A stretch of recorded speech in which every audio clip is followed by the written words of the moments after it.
दोस्तों, आज की इस वीडियो में हम भारत की कुछ पर्वत श्रृंखलाओं को याद करने की कोशिश करेंगे।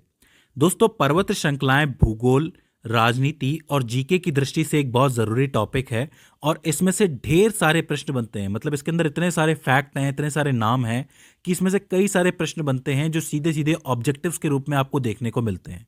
तो मेरी कोशिश रहेगी कि मैं आसान से आसान लैंग्वेज में आपको ये याद करवा सकूं। देखिए, क्षेत्रफल के लिहाज से भारत जो है दुनिया का 7वां सबसे बड़ा देश है और यहाँ पे कई सारी पर्वत श्रृंखलाएं हैं। भारत के संपूर्ण भूभाग में से 10.6% भाग के ऊपर पर्वत हैं और 18.5% भाग के ऊपर पहाड़ियां हैं। अब आप ये कहेंगे कि पर्वत और पहाड़ियों में क्या फर्क होता है? तो देखो, कोई भी पर्वत पर्वत तब कहलाता है जब उसकी ऊंचाई कम से कम 2000 फीट या फिर 600 मीटर की हो या फिर उससे ज़्यादा हो। वहीं जो पहाड़ियां होती हैं उनकी ऊंचाई हमेशा 2000 फीट से कम ही होती है।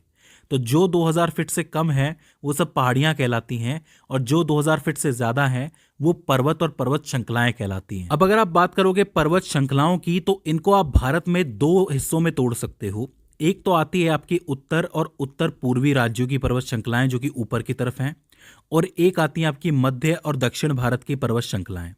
मेरी कोशिश ये है कि मैं आपको दो पार्ट्स में ये वीडियो पढ़ाऊं क्योंकि इन्हें याद करना बहुत ज़रूरी है। मुझे सिर्फ काम नहीं निपटाना है, आपको ये चीज़ें याद करवानी है। आज हम उत्तर और उत्तर पूर्वी पर्वत श्रृंखलाओं को नोट्स और मानचित्र की मदद से समझने की कोशिश कर रहे हैं।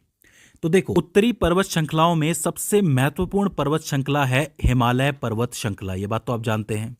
हिमालय पर्वत श्रेणी जो है उसको आयु और नदियों के आधार पर बांटा जा सकता है, समझा जा सकता है। देखो, आयु के आधार पर अगर आप बात करोगे तो हिमालय की 3 श्रेणियां हैं। सबसे ऊपर आता है वृहद हिमालय या फिर महान हिमालय, जो कि सबसे उत्तर में मौजूद है, कुछ इस तरीके से।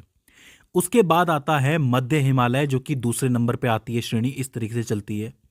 और तीसरे नंबर पे आता है शिवालिक हिमालय, जो कि सबसे दक्षिण में मौजूद है, इस तरीके से। अगर आप बात करोगे वृहद या फिर महान हिमालय की, तो इसकी औसत ऊंचाई है 6100 मीटर। यानी कि सभी पर्वतों की जो औसत ऊंचाई मिला दोगे तो वो 6100 मीटर होगी। और ये सबसे पुरानी पर्वत श्रेणी भी है। मतलब ये जो वृहद हिमालय है ये सबसे पुरानी है इन तीनों में से। अगर आप इसके निर्माण के समय की बात करोगे तो इनका निर्माण तकरीबन 40 से 50 मिलियन वर्ष पहले हुआ था, इयोसीन काल के दौरान। तो आपसे पूछा जा सकता है कि कितने वर्ष पहले इसका निर्माण हुआ था, तो आप लिखेंगे 40 से 50 मिलियन वर्ष पहले। विश्व की सबसे ऊंची चोटी माउंट एवरेस्ट भी इसी पर्वत श्रृंखला का हिस्सा है। मतलब ये जो सबसे उत्तर में जो श्रृंखला है इसी में आता है माउंट एवरेस्ट। उसकी ऊंचाई कितनी है? 8848 मीटर, मतलब 8.8 किलोमीटर। ठीक है। लेकिन मैं आपको बता दूं कि नेपाल में माउंट एवरेस्ट को माउंट एवरेस्ट नहीं कहा जाता है, वहाँ उसे सागरमथा के नाम से जाना जाता है। सागरमथा एक इंपॉर्टेंट नाम है, इसके नाम से पूछ लिया जाता है कि माउंट एवरेस्ट का दूसरा नाम क्या है। लेकिन कभी कभी सवाल ये उठता है कि ये पर्वत श्रृंखलाएं बनी कैसे हैं। तो देखिए, साइंटिफिक तौर पे यानी कि वैज्ञानिक तौर पे ये बात मानी जाती है कि जो भारतीय महाद्वीप की जो प्लेट है वो जब एशियन महाद्वीप की प्लेट से आके टकराई थी, तब दुनिया के सबसे नए पर्वत हिमालय पर्वत श्रेणी का निर्माण हुआ था। मतलब ये प्लेटें आपस में टकराई होंगी और इनके बीच में फिर कोई समुद्र नहीं रहा होगा और इस तरीके से हिमालय ऊपर आया होगा या फिर बना होगा। इसके बाद बात करते हैं शिवालिक हिमालय की। तो देखो, शिवालिक हिमालय जो है वो सबसे दक्षिण में स्थित है और सबसे बाहरी मानी जाती है और इसका निर्माण भी बहुत ज्यादा पुराना नहीं है। इसका निर्माण 1.7 मिलियन वर्ष से 5 मिलियन वर्ष के पूर्व हुआ था और वो जो काल था वो सेनोजोइक काल के नाम से जाना जाता। और इसके अलावा इन दोनों के बीच में जो हिमालय श्रृंखला आती है वो है आपकी मध्य हिमालय श्रेणी। आयु के आधार पे आप ये कह सकते हो कि सबसे उत्तरी भाग की जो श्रृंखला है वो सबसे पुरानी आप कह सकते हो और सबसे दक्षिणी भाग की जो श्रृंखला है वो सबसे नई आप कह सकते हो। ठीक है।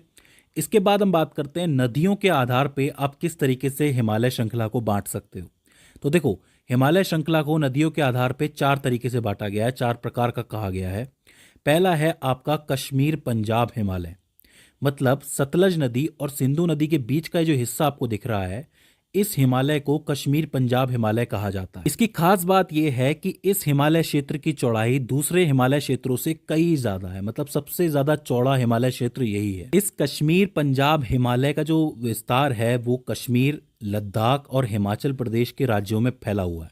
मतलब इन 3 राज्यों में मेनली इसका विस्तार आपको देखने को मिलता है। अब इस पंजाब हिमालय में कई सारी पर्वत श्रेणियां हैं और बहुत इंपॉर्टेंट है, इनको आपको याद करना है।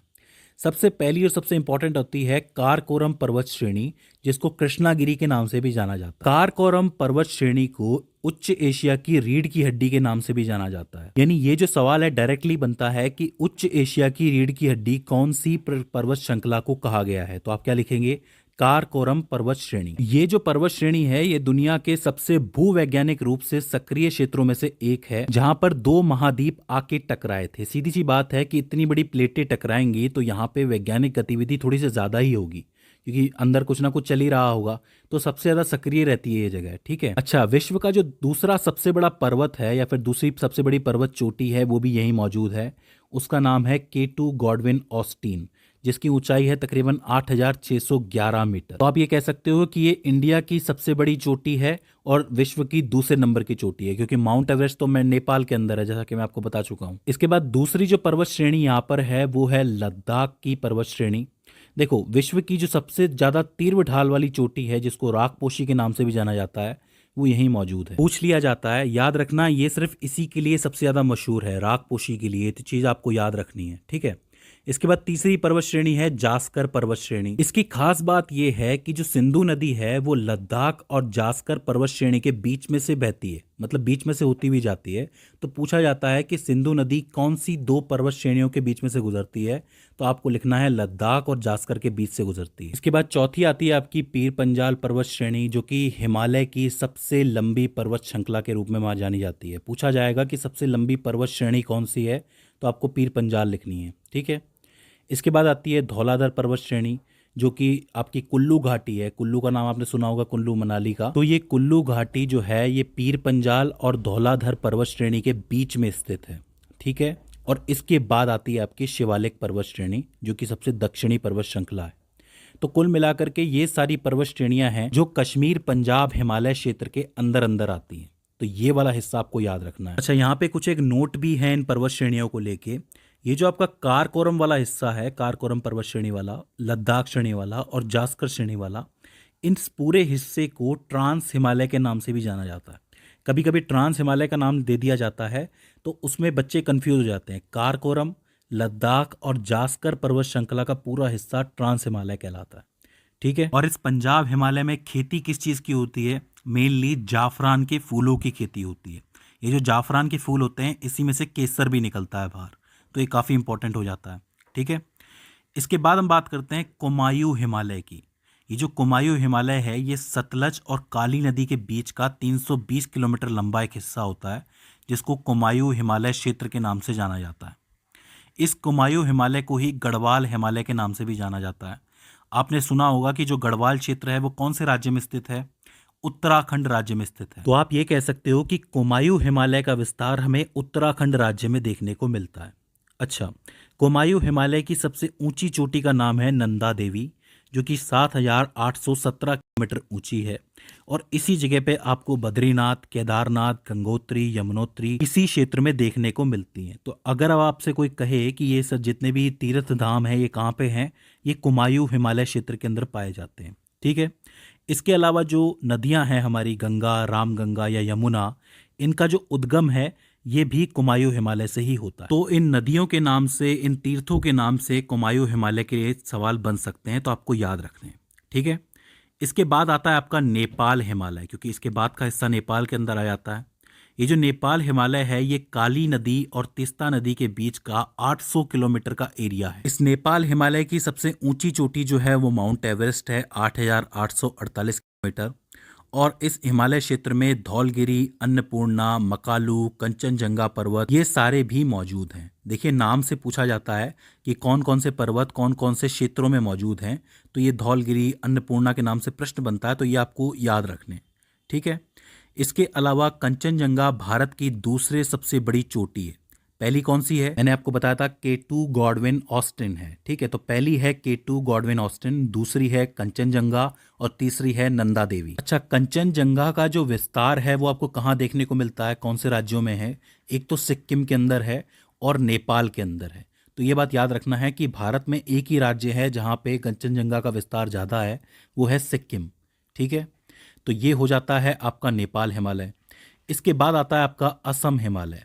जो असम हिमालय है वो तीस्ता नदी से शुरू होता है और ब्रह्मपुत्र नदी तक जाता है, तो ये एक बहुत बड़ा एरिया हो जाता है। ये जो आपको हिमालय दिख रहा है, असम हिमालय, ये असम, अरुणाचल प्रदेश और सिक्किम राज्य में फैला हुआ है। मेनली इसकी 3 जगह हैं, 3 राज्यों में आपको देखने को मिलता है और इसमें से कई सारी नदियां हैं जो भारत के कई हिस्सों में जाती हैं। ठीक है, अब देखो यहाँ पे 4 हिस्से हो जाते हैं आपके हिमालय के, आपने देख लिए सारे के सारे। पंजाब कश्मीर हो जाता है, दूसरा आपका ये कुमायूं हो जाता है, तीसरा नेपाल हो जाता है और चौथा असम हिमालय हो जाता है। इनमें से जितनी भी नदियां बाहर आती हैं वो यहाँ के ग्लेशियर्स के पिघलने की वजह से बाहर आती हैं और इसलिए ये नदियां हमेशा चलती रहती हैं। अब चूंकि ये चलती रहती हैं इसलिए इन्हें सतत वाहिनी भी कहा जाता है। सतत वाहिनी के नाम से प्रश्न बनता है तो आपको याद रखना ये वर्ड बहुत इंपॉर्टेंट है कि ये नदियां सतत वाहिनी कहलाती हैं। अच्छा, हिमालय का जो कुल विस्तार जितने भी आपको राज्यों में देखने को मिलता है वो कौन कौन से हैं? जम्मू कश्मीर, लद्दाख, हिमाचल प्रदेश, उत्तराखंड, सिक्किम, अरुणाचल प्रदेश, असम, मेघालय, मणिपुर व नागालैंड। मतलब ये जितने भी राज्य आपको दिख रहे हैं इन सभी में आपको हिमालय का विस्तार देखने को मिलता है। तो आखिर में मैं आपको हिमालय से पूर्व से पश्चिम की तरफ जो पर्वत क्रम चल रहा है वो याद करवा देता हूँ। सबसे पहले आता है नामचा बरवा पर्वत जो कि अरुणाचल प्रदेश और तिब्बत के बॉर्डर पर स्थित है।